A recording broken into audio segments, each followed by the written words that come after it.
If there was only one knock on Alabama's perfect season, it would be they ain't playing nobody. I'm Kyle Berger here at the Championship Tailgate Plaza. As soon as you walk into this area, you find this 3D street painting, and it's absolutely incredible. Those extra inches gave him a new outlook on the game above the rim. It's an honor to once again be one of the voters to decide which player wins the most coveted individual award in college football, the Heisman Memorial Trophy. The idea is simple. Rent a lane, take a 1.25 pound axe, and throw it at the giant target.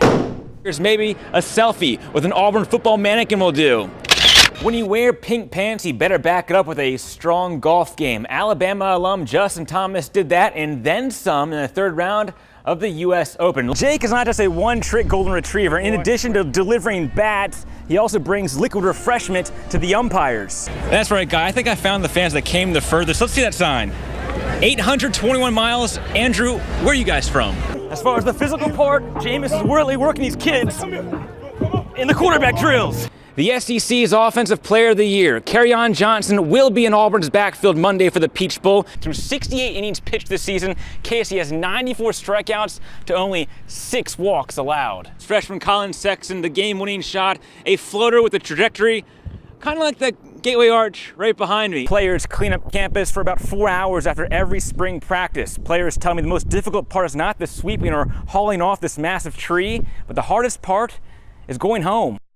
The tradition began soon after Regents Field opened in 2013. After every Friday night Birmingham Barons home game, fans stick around for a fireworks extravaganza. But the dazzling display is a bonus for patients at Children's of Alabama.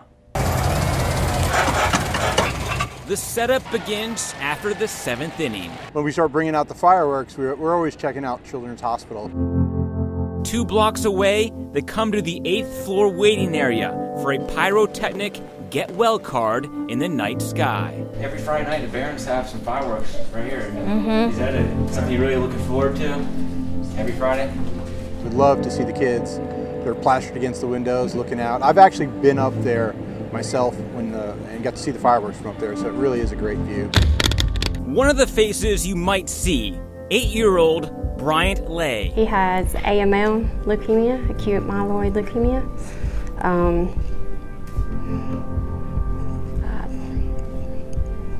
Been here 4 weeks. I mean, it's, started chemo literally 3 or 4 days after we got here. Or you could see 3-year-old Fallon Gates, who was diagnosed with acute lymphoblastic leukemia last September. Even if she has a treatment that afternoon or like blood transfusion, whatever, that we have some plans for the night that we can come and enjoy something. For these families, this is an illuminated interruption from their daily concerns. Yeah, it gives them something to look forward to every Friday. They know it's coming and we come down here and get to hang out. I like to spend time with other people.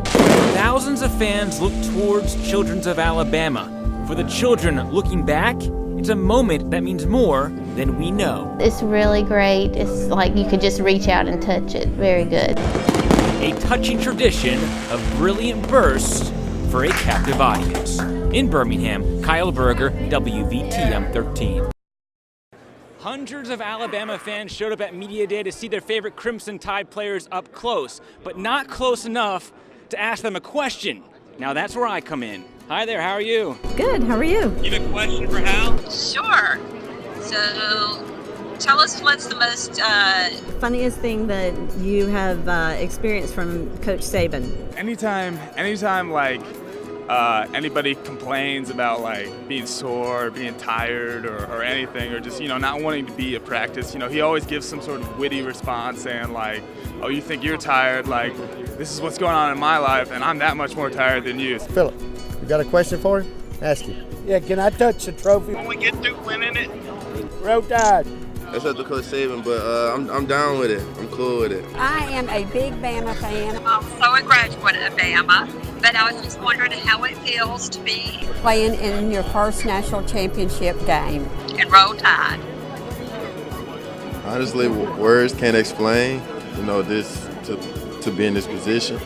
It's a bright feeling like inside of me. I dreamed about this moment, so now that it's here, I'm just blessed to be here. You got anything else? Yes. How many touchdowns are you going to catch? To surpass OJ in the championship game. Well, I mean, hopefully 3, but I mean, that's something that's going to be, extremely hard to do. Well, that made my job easy. Covering the national championship in Atlanta, Kyle Berger, WVTM 13. It's opening day across Major League Baseball. Braves pitcher Julio Teheran making his 5th consecutive opening day start. Teheran will not factor in the decision against the Phillies. Braves down by 5 in the 6th inning. Freddie Freeman, a 2-run home run. Braves on the board. We go to the 8th inning. Braves trail 5-4. Preston Tucker, a single to center. That ties the game at 5. So we're tied at 5. Bottom 9th, 2 on, 2 outs. Nick Markakis has reservations for 3 in the cheap seats. A 3-run walk-off home run. Braves win on opening day. 8-5's your final. Alabama's newly hired offensive analyst, former Tennessee head coach Butch Jones, will earn $35,000 from the Crimson Tide this season. That's $35K. That's just a fraction of what Jones will bring in altogether. His firing from Tennessee last November came with a buyout over $8 million. Alabama wrapped up day 5 of spring practice with a 2-hour session in full pads indoors. Quarterback Tua Tagovailoa, he was back out there after breaking his bone in his index finger on day 1 of practice. And speaking of the offense, the tight ends are looking to get more involved this season with new offensive coordinator Mike Locksley. For us to Auburn's receiving corps suffered another blow. Rising senior Will Hastings suffered a torn ACL during Auburn's first scrimmage on Saturday. Reports out that he did have surgery. Hastings is the 2nd Tigers receiver to go down this spring. Eli Stove torn ACL earlier this month. Auburn OC Chip Lindsey says the young guys will have to step it up, including former Hoover star Shedrick Jackson. Jacksonville State was back at spring practice this morning. Now in the afternoons, the Gamecocks have been helping clean up the campus in the city that was ravaged by an EF3 tornado back on March 19th. we're not going. And JSU says they're a family out there. This will bring them even closer together.